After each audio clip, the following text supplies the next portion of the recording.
बड'फा उपेन्द्रनाथ ब्रह्मआ बुंलांदों जे जोंनि रावखौ जोङो मुलुग दरबाराव जों गायसननांगोन आरो बिथाङा मोनसे स्पष्ट बुंलांदों जाय रावखौ जों रायलायो बेनो जोंनि बिमानि राव बे रावा बेसेबांबा गोदै आरो बे रावखौ लानानै जों गोग्गायो नाथाय बे रावा रावखौबो हेव खालामा गुबुन राव बायदि बे रावाबो थांना थानो लुबैयो भारत सरकारनि 8 शिड्यूलाव हाबनाय राव आसामनि एसोसिएट अफिसियेल लेंगुवेज महरै जोंनि गनायजानाय राव बे रावखौ जुदि जों मुलुग दरबाराव सिनायथि होनांगौब्ला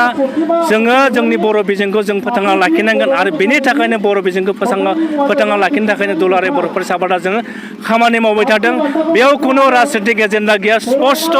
बिटिआर सुक्तियाव दुलाराय बर' फरायसा आफादा सागान होदों बेवहाय जों 75निबो बांसिन माखासे जों दफाफोर मोनदों आरो बे दफाखौ रोखा मावफुंनाया दुलाराय बर' फरायसा आफादनि बे जोंनि बिबान चिरां जिल्ला दुलाराय बर' फरायसा आफादनि सिङाव थानाय जिथि दखरा दुलाराय बर' फरायसा आफादनि बेन्दिङाव थानाय खुंग्रिं दालाइसा दुलाराय बर' फरायसा आफाद बिथांमोना 17 बोसोर जाबाय आरो बे 17 बोसोरखौनो बिथांमोना मोनसे गेवलां मेलनि गेजेरजों बिथांमोना हाबाफारि लादों आरो बेवहाय आंखौ बिथांमोना हांख्रायदोंमोन फैनानै बाहागो लाबाय गोजोननाय मोन्दों आरो दुलाराय बर' फरायसा आफादा जोनोम जानायनिफ्रायनो दिनैसिम जों बर' हारिनि सिनायथि रैखाथि आरो थामोनथायनि थाखाय जेखिनि थांखि मावथांखि लादों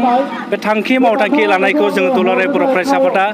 गेवलां मेलनि गेजेरजों जों रायजो राजानो फोरमायो आरो रायजो राजानिफ्राय जोङो मदद नागिरो मानोना जोंनि जि थांखि बिथांखि बेखौ मोगथां महराव जाफुंहोनांगौब्ला बर' रायजो राजाफ्रा जोंनो मदद होनांगोन आरो जोनोमनिफ्रायनो दिनैसिम दुलाराय बर' फरायसा आफादनि थांखि मावथांखियाव रायजो राजाफ्रा जोंनो मदद होदों आरो फैबाय थानाय समाव जोङो दुलाराय बर' फरायसा आफादा बर' हारिखौ बड'फा उपेन्द्रनाथ ब्रह्मआ जि मोनसे गेरेमसा हारि दानायनि सिमां नुदोंमोन बे आद्रा सिमांखौ जाफुंहोनो थाखाय जोङो फैबाय थानाय समाव दुलाराय बर' फरायसा आफादा गोबाव लामा हान्थिनो थाखाय जोङो माखासे मावथांखि लादों जेरै बड'फानि जि आद्रा सिमां थालांनाय बे सिमांखौ मोगथां महराव जाफुंहोनो थाखाय जोङो 2018 मायथाइयावनो जोङो बड'फा गोजोरथाय सोलायनाय मावथांखि लादों आरो बे मावथांखिखौ लानानै जोंनि जिल्ला आफादफोर जोंनि दखरा आफादफोर जोंनि दालाइ आफादफोरा खामानि मावगासिनो दङ आरो 2021 मायथाइयाव जोङो सोलोंथाइनि बिथिङाव बर' हारिखौ दावगालांनो थाखाय जोङो आदब आरो गुन गोनां सोलोंथाइनि मावथांखि जों बेखौ गोदानै लानाय जादों आरो बेखौ लानानै फैबाय थानाय 6 बोसोराव दुलाराय बर' फरायसा आफादा सोलोंथाइनि बिथिङाव बर' हारिखौ दावगालांनो थाखाय जों खामानि मावनो थांखि लादों आरो बेफोर बाथ्राखौनो जों दिनै गेवलां मेलनि गेजेरजों जोङो रायजो राजानो फोरमायदों आरो रायजो राजानिफ्राय जों मदद हांख्रायनाय जादों दुलाराय बर' फरायसा आफादनि थांखि आरो मावथांखिया जोंनि थांखि आरो नोजोरा स्पष्ट जोङो सोरबा बुंनायजों खामानि मावा जों रायजो राजानि मोजांनि थाखायसो खामानि मावो आरो मोनसे बाथ्रा दङ जाय मानसिया खामानि मावो बे मानसिया माब्लाबा रावखौ सोंखारिया जायफोर संगठना सोंखारिदों मानो सोंखारिदों जों बेखौ बिजिरनायनि जों सम गैया जोंनि खामानिया जाहैबाय दुलाराय बर' फरायसा आफादनि खामानि जाहैबाय जोंखौ बुंदों बर'फोरानो आसामनि हानि फिसा बेवहाय बिथांमोनानो गिबि रायजो जानाय आरो जों गिबि रायजो जानायब्ला जों दिनैसिम मानो उनफिननानै दङ जों मानो दावगानो हायाखै बेफोर जि जेंना बे जेंनाफोरखौ सुस्रांनो थाखायसो जोङो रायजो राजानि गेजेराव जों हाबसनो आरो रायजो राजाखौ जोङो दुलाराय बर' फरायसा आफादा जेंनाफोरखौ सुस्रांनो थाखाय जों खामानि मावगासिनो दङ बेवहाय सोरबा जोंखौ सोंखारिदों सोंखारिया जों बुंनांगौ गैया बिथांमोना मानो सोंखारदों बिथांमोनासो मिन्थिगौ नाथाय जोंनि नोजोरा स्पष्ट जे बर' हारिया बेवहाय जोङो बयजोंबो बाख्नाय जानाय हारि हिसाबै जोङो थांना थानो लुबैयो बड'फा उपेन्द्रनाथ ब्रह्मआ बुंलांदों जे जोंनि रावखौ जोङो मुलुग दरबाराव जों गायसननांगोन आरो बिथाङा मोनसे स्पष्ट बुंलांदों जाय रावखौ जों रायलायो बेनो जोंनि बिमानि राव बे रावा बेसेबांबा गोदै आरो बे रावखौ लानानै जों गोग्गायो नाथाय बे रावा रावखौबो हेव खालामा गुबुन राव बायदि बे रावाबो थांना थानो लुबैयो भारत सरकारनि 8 शिड्यूलाव हाबनाय राव आसामनि एसोसिएट अफिसियेल लेंगुवेज महरै जोंनि गनायजानाय राव बे रावखौ जुदि जों मुलुग दरबाराव सिनायथि होनांगौब्ला जोङो जोंनि बर' बिजोंखौ जों फोथांना लाखिनांगोन आरो बेनि थाखायनो बर' बिजोंखौ फोथांना लाखिनो थाखायनो दुलाराय बर' फरायसा आफादा जोङो खामानि मावबाय थादों बेयाव खुनु राजनितिक एजेन्डा गैया स्पष्ट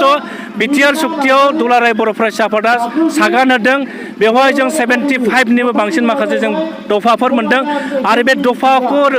रोखा मावफुंनाया दुलाराय बर' फरायसा आफादनि बे जोंनि बिबान आरो बे दफाफोरा बांसिनानो राजखान्थिजों लोब्बा गोनां बेनि थाखाय जों जिहेतु राजखान्थिजों लोब्बा गोनां बेनि थाखायनो दुलाराय बर' फरायसा आफादा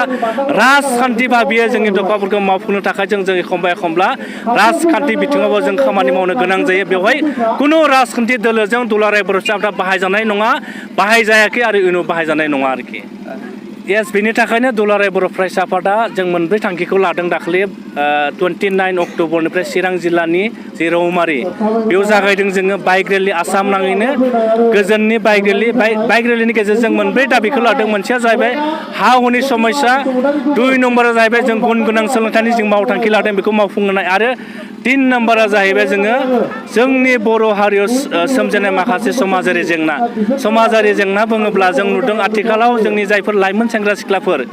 गोबाङानो जौ लोंनायाव बांसिन मुखुब जादों ड्राग जानायाव मुखुब जादों उन्दै बैसोआव हाबा जानायाव जों मुखुब जानाय नुदों मिस कल जानानै जोंनि हाबा जानाय आइजोफ्रानो गुबुनजों खारफालांनाय नुदों आरो जों गोदोनिफ्राय जों नुबोदों जोंनि गेजेराव खोमसि फोथायनाय दा बेफोरखौ गैया खालामनो थाखाय दुलाराय बर' फरायसा आफादा फिन बाइक रेलिनि गेजेरजों जों रायजो राजाखौ खावलायदों जे जोंनि लाइमोनफोरा बर' हारिखौ जुदि जों दावगाहोनोब्ला गिबियावनो जोंनि लाइमोनफोरा रोंखा राखा जानांगोन आरो रोंखा राखा जानोब्ला जोङो समाजारि जिफोर जेंना गाज्रि मुवा बाहायनाय फेग्रा मुवा बाहायनाय ड्राग्स जौ जुवा लोंनाय बेफोरखौ जोङो गारनांगोन होननानै जोंनि लाइमोन सेंग्रा सिख्लाफोरखौ जों खावलायदों आरो जों दुलाराय बर' फरायसा आफादा खावलायनाय लेखायै जुदि जोंनि बर'नि समाजारि आफादफोरा जुदि जोंखौ मदद होयोब्ला बर' समाजनि दिथागिरिफोरा जोंखौ मदद होयोब्ला जायफ्रा लेखा गोरों दङ बिथांमोन जुदि मदद होयोब्ला जों सानो मोनसे समाव जोङो बर' हारिनिफ्राय जि समाजारि जेंना बेखौ जोङो बोस्रांनो हागोन होननानै जोंहा मोनसे फोथायनाय दङ दिनैहाय दालाइसा दुलाराय बर' फरायसा आफादा आफादनि जे बोसोरसालियाव जथुम्मा बे जथुम्माखौ मैया 17 आरो दिनै 18 साननैनि हाबाफारि लानानै बे जोंनि खुंग्रिं बियाब दुलाराय बाथौ गौथुमनि गेवलां फोथाराव लानाय जादों बे हाबाफारिनि गेजेरजों जोङो बोसोरारि जथुम्मानि गेजेरजों जोङो माखासे हाबाफारि लाफादों बे हाबाफारि हिसाबै जोंहा मैया जोङो जोंनि ओनसोलनि लाइमोनफोरखौ गेलेनाय बिथिङाव थुलुंगा होनांगौनि थाखाय जोङो मोनसे गामियारि भलिबल बादायलायनाय बे हाबाफारि जाजोबनानै थांबाय आरो लाइमोन बा जोंनि फरायसाफोरखौ बादायलायनाय मुगायाव एसे बिहोमा होनांगौ बा थुलुंगा होनांगौनि थाखाय जों मोनसे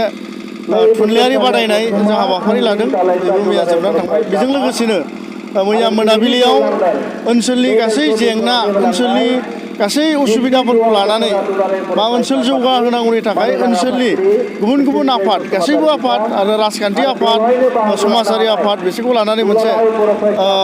आफादफोरनि जर'खा मोनसे जुथुम्मा जानानै थांदों बे जुथुम्मानि गेजेरजों जोङो ओनसोलखौ माबोरै लुखांलायनो जों ओनसोलखौ माबोरैहाय जौगाहोलांनो हायो गुबुन ओनसोलफोर बायदि दा बेखौ लानानै जोङो मोनसे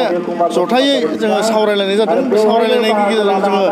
गोबां ओनसोल जौगाहोनांगौनि थाखाय माखासे हाबाफारि लानाय जादों बिसेसकि बे जर'खा जुथुम्मानि गेजेरजों जोङो थांखि लादों जों ओनसोलाव जोंनि समाजाव उन्दै बैसोआव हाबा जानाया गोबां बांबोबाय जोंनि ओनसोलाव बा जोंनि समाजाव हाबा जाखानाय हिन्जाव आरो हौवाफ्रा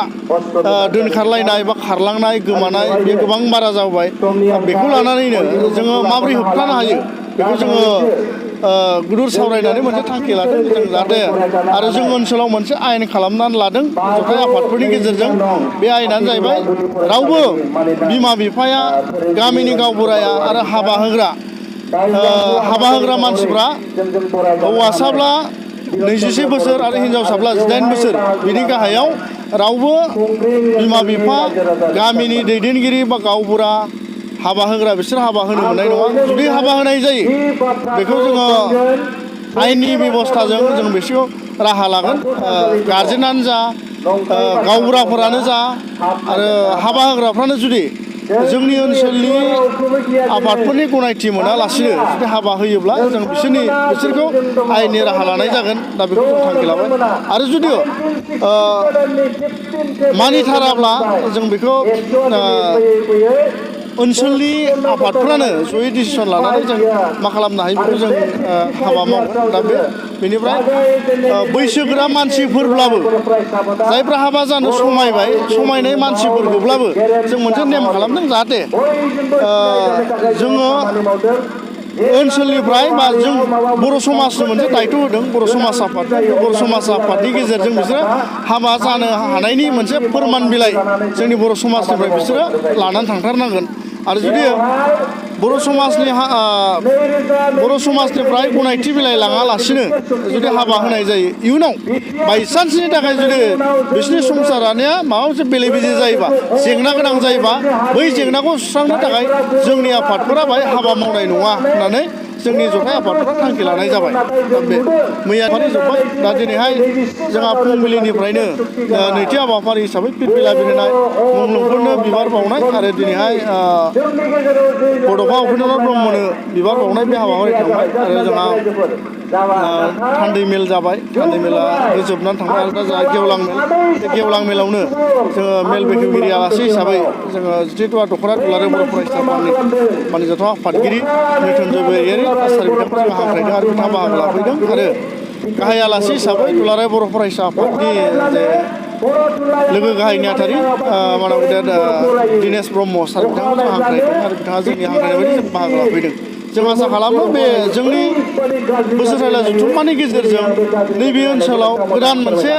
मोजां थासारि सोरजिजागोन आरो मोजां मोनसे सिन्था साननाय हनायफ्रा जोंनि रायजो राजाफोरनियाव दिनैनिफ्राय मोनसे गोदान साननाय बा मोजां सानस्रि बियो फैगोन आरो बिथां गेदेमा सुबुंफोरनि जे दिनै बिबुंथि होलांनाय बे बिबुंथिनि गेजेरजों जोङो समाजखौ जों माबायदि खुंलांनांगौ समाजाव जों माबायदि सोलिनांगौ आरो बर' हारिनि जे आथिखालनि जेंनाफ्रा मा बिसोरखौ जोंनि ओनसोलनि रायजो राजाफ्रा मिथिनो मोनो